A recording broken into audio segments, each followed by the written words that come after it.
Hi church, thank you so much for all of your prayers. I miss worshiping with all of you. I want to give you an update about life since leaving Siloam Springs about a month ago.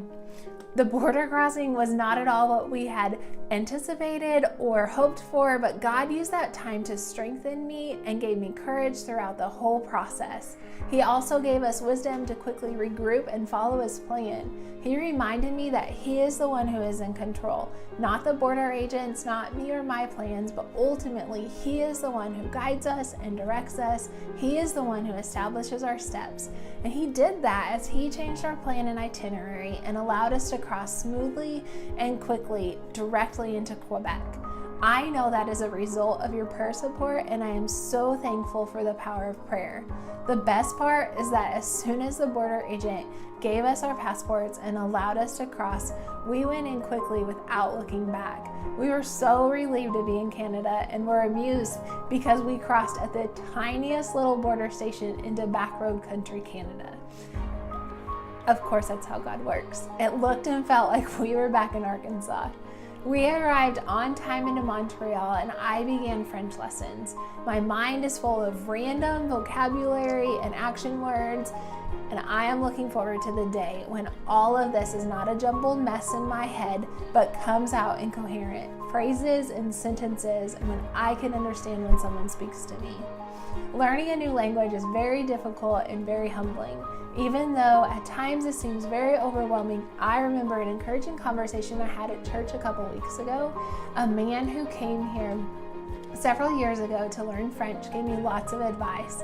But the part that has stuck the most is when he said, even when this is so hard and you want to give up or you want to take it easy, don't. What you do today matters. The harder you work today in learning French is another day closer you'll be to being able to communicate in the heart language of the people that God is calling you to. He reminded me that even the language learning is all for the cause of the gospel. It is worth it.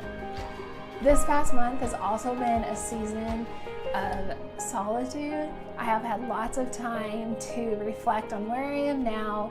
I'm no longer in Siloam with my community and my friends, and that has been difficult.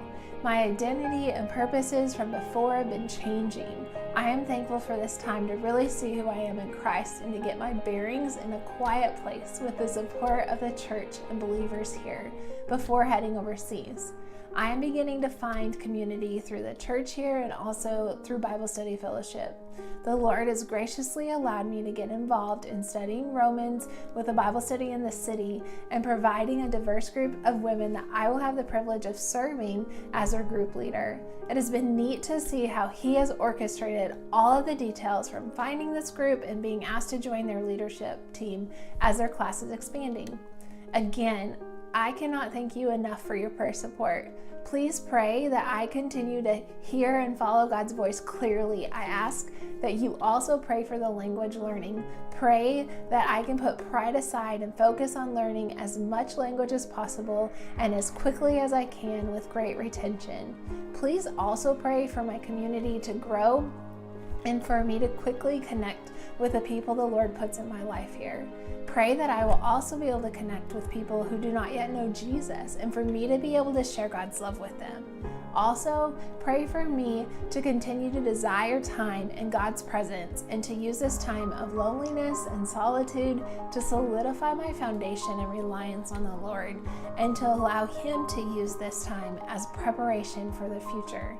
Thank you for your prayers. May the Lord bless you.